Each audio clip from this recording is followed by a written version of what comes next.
Kami, kelompok pengantar bisnis 12 KPK, akan menjelaskan mengenai perusahaan sekuritas. Dengan anggota kelompok, yang pertama, Ayu Hamida Kamila Tunuha dengan NRP 130220348. Yang kedua, Wafa Leticia Gianti dengan NRP 130220262. Yang ketiga, Opi Nur Sabrina dengan NRP 130220325. Yang keempat, Darren Christopher dengan NRP 130220357. Yang terakhir, Philip Prastia dengan NRP 130220355.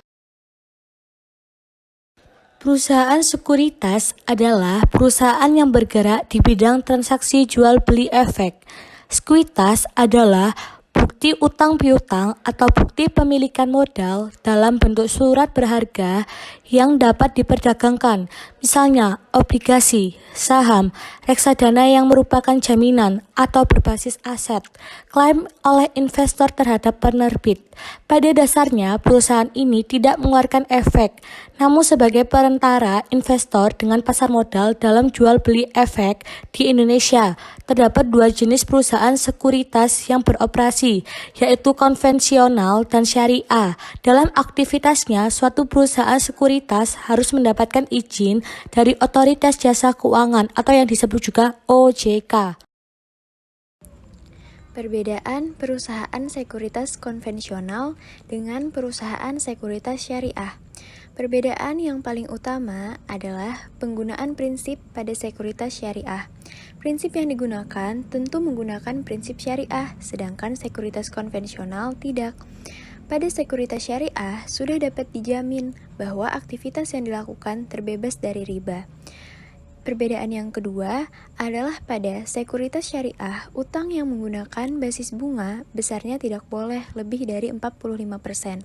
Sedangkan pada sekuritas konvensional mengikuti sebagaimana transaksi yang dilakukan, alias tidak mengikat. Perbedaan yang ketiga yaitu pada perusahaan sekuritas syariah, pendapatan yang diperoleh lebih kecil dari pendapatan usaha, sehingga kemungkinan tersangkutnya pendapatan tidak halal akan semakin kecil. Hal ini berbeda dengan perusahaan sekuritas biasa yang pada umumnya mengutamakan pendapatan sebesar-besarnya. Contoh perusahaan sekuritas konvensional. Yang pertama, Indo Premier Sekuritas. Yang kedua, Mandiri Sekuritas. Yang ketiga, BNI Sekuritas. Sedangkan untuk syariah, yang pertama Indo Premier Sekuritas Syariah, yang kedua MNC Trade Syariah, yang ketiga Mandiri Syariah Sekuritas atau MOST Syariah.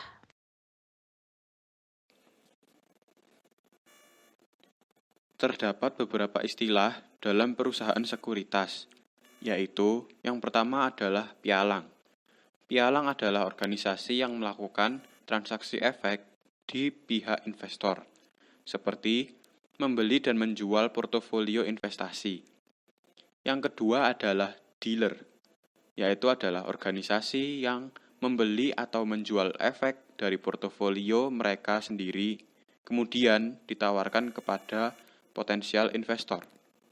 Yang ketiga adalah broker-dealer, yaitu adalah organisasi yang menggabungkan pialang dan dealer. Broker-dealer akan menjadi perantara yang menyediakan layanan sekuritas seperti pemberian rekomendasi, analisis saham, dan lainnya, baik bagi perusahaan maupun individu. Yang terakhir adalah broker, yaitu adalah pihak perantara dalam perusahaan sekuritas. Tugas broker adalah memberikan rekomendasi kepada investor terkait saham yang potensial. Pada dasarnya, kegiatan perusahaan sekuritas dibagi menjadi dua, yaitu yang pertama, perantara perdagangan efek atau broker-dealer. Sebagai perantara perdagangan efek, perusahaan sekuritas bertanggung jawab pada dua hal. Yang pertama adalah pelaksanaan kegiatan jual beli efek untuk kepentingan sendiri atau orang lain. Dan yang kedua adalah pelaksanaan jual beli saham dan obligasi yang dilakukan melalui bursa efek atau di luar bursa efek. Yang kedua, penjamin emisi efek atau underwriter. Tugas penjamin emisi efek adalah membantu calon emiten untuk melaksanakan penawaran umum saham atau IPO dengan atau tanpa kewajiban untuk membeli efek yang tidak terjual. Hal-hal yang harus diperhatikan untuk memilih perusahaan sekuritas yang tepat. Hal-hal yang harus diperhatikan untuk memilih perusahaan sekuritas yang tepat. Yang pertama, pastikan perusahaan yang sudah terdaftar resmi di Otoritas Jasa Keuangan atau OJK. Yang kedua, lihat bagaimana track record-nya. Apakah pernah tersandung kasus penipuan dan sejenisnya. Yang ketiga, pelajari setoran awalnya. Kemudian sesuaikan dengan kemampuan finansial Anda. Yang keempat, ketahui biaya yang dibebankan pada setiap transaksi. Yang kelima, cek kredibilitas para analis yang dimiliki oleh perusahaan sekuritas. Yang keenam, pilih sekuritas yang menawarkan berbagai kemudahan dalam setiap transaksi. Karena hal tersebut akan cukup menghemat waktu Anda dalam berinvestasi dan juga sudah memiliki fitur pelayanan lengkap agar Anda dapat memantau pergerakan saham di mana saja dan kapan saja.